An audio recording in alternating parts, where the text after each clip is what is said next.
រកថ្ងៃបាយគ្នាដូចជាយូរដែរហើយហេតុអ្វីចិនអើយមិនតន់ភ្លេងគេពេលឃើញអ្នកផ្សេងតែនឹងដល់មាននេះហេតុអ្វីគិតពីគេទាំងគេមិនខ្វល់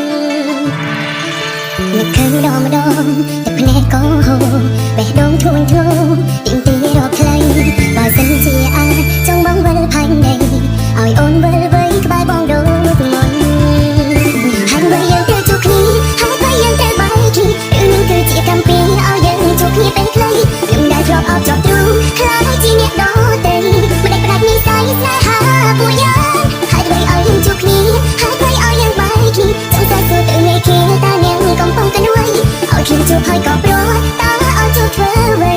មិនได้ផ្ដាច់និស្ស័យឲ្យពួកយើងត្រូវប្រគ្នា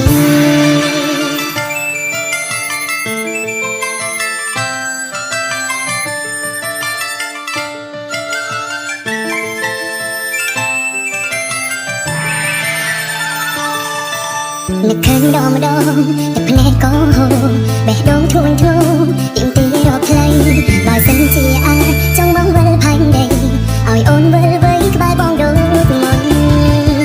ហើយបើយើងទៅជួបគ្នាហើយបើយើងទៅបាយគ្នានឹងគឺជាកម្មពីឲ្យយើងជួបគ្នាពេលខ្លីខ្ញុំដែលធ្លាប់អត់ចោះទ្រូងខ្លាចជាអ្នកដទៃមិនได้ផ្ដាច់និស្ស័យស្នេហាពួកយើងហើយអ្វីឲ្យយើងជួបគ្នាហើយអ្វីឲ្យយើងបាយគ្នាចង់តែសួរទៅមេគេតើអ្នកកំពុងតែអ្វីឲ្យខ្ញុំជួបហើយក៏ព្រោះតើឲ្យជួបធ្វើអ្វី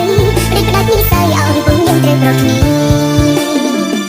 ហើយបើយើងទៅជួបគ្នាហើយបើយើងទៅបាយគ្នានឹងគឺជាកម្មពីឲ្យយើងជួបគ្នាពេលខ្លីខ្ញុំដែលធ្លាប់អត់ចោះទ្រូងខ្លាចជាអ្នកដទៃមិនได้ផ្ដាច់និស្ស័យស្នេហាពួកយើងហើយអ្វីឲ្យយើងជួបគ្នាហើយអ្វីឲ្យយើងបាយគ្នាចង់តែសួរទៅមេគេតើអ្នកកំពុងតែអ្វីឲ្យខ្ញុំជួបហើយក៏